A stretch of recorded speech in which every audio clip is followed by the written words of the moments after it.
Hello friends, welcome to my channel. I hope आप सब खुश होंगे, मस्त होंगे और आपके लव वन भी खुश होंगे, मस्त होंगे। माय डियर फ्रेंड, आज हम उस चीज़ के बारे में चर्चा करेंगे जो सबको पता है और सबसे भयानक स्थिति है महिलाओं के लिए, बच्चियों के लिए।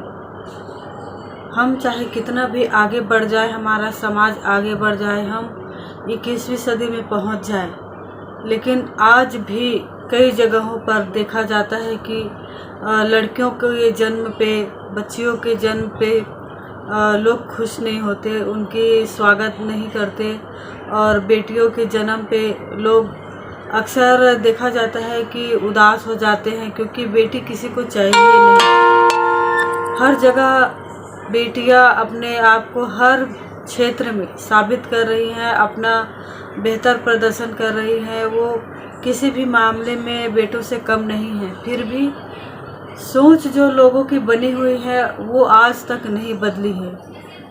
कई जगह पुराने पिछड़े वर्ग ही नहीं, अच्छे खासे पढ़े लिखे वर्गों में भी एक बेटी को तो चलो लोग एक्सेप्ट कर ही लेते हैं, लेकिन दूसरी के बाद तीसरी बेटी अगर किसी के यहाँ एक साथ जन्म ले लेती है तो जैसे उस माँ के ऊपर तो पहाड़ टूट जाती है। समाज में क्या कहते हैं, बिल्कुल भी एक्सेप्टेबल नहीं होती है। लोग तरह तरह की बातें करते हैं कि अरे 3 बेटियां हो गई करके।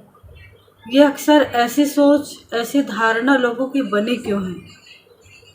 कई जगह दहेज जैसी कुरीतियाँ आज भी जारी हैं। दहेज के बिना लोग शादी नहीं करते।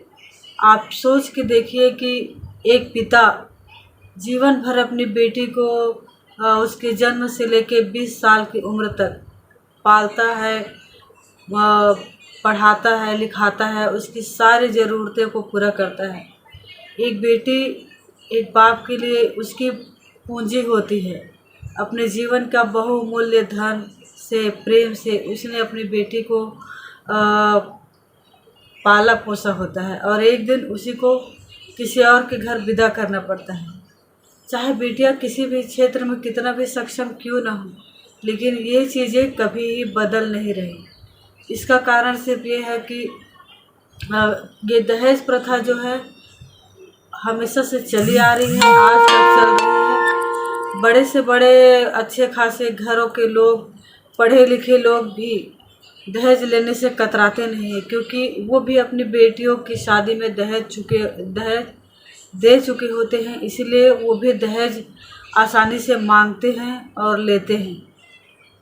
मैं उन लोगों से कहना चाहूँगी कि आप कैसे किसी से दहेज की मांग कर सकते हो? क्या ये आपकी सेल्फ रिस्पेक्ट धिक्कारती नहीं है? या आप उस लायक नहीं है कि किसी की बेटी को आप अच्छे घर से लाए हैं तो अपने घर में अच्छे से उसकी परवरिश नहीं कर सकते, या अच्छे से उसका मेरे कहने का मतलब है उनका ध्यान नहीं रख सकते? क्या दहेज लेना इतना ज़रूरी है?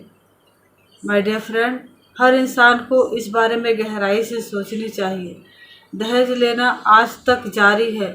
ये चाहे इसके लिए कितने भी कानून क्यों ना बना दिया गया हो, लेकिन जो समझदार व्यक्ति है वही इंसान इसके लिए मना करता है। लेकिन लोग खुलेआम तो नहीं, लेकिन अंदरूनी तरीके से आज भी दहेज प्रथा चल रही है और न जाने कब तक चलती रहेगी। मैं उन भाई बहनों से कहना चाहूँगी, आग्रह करना चाहूँगी कि प्लीज़ आप खुद इतना सक्षम बनिए। आप सक्षम हो, फिर आपको दहेज लेने की क्या ज़रूरत है?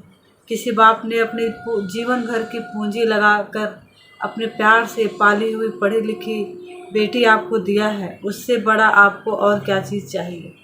आप खुद इसको एक बेटे बन के नहीं, एक पिता बन के सोचिए, तब शायद आप एक पिता की भावना को समझ पाएंगे। अगर मेरी बात किसी को पसंद नहीं आई हो, बुरी लगी हो, तो प्लीज़ माफ़ कर दीजिए, लेकिन ये सोचने का विषय है। प्लीज़ कमेंट ज़रूर कीजिए। Thank you.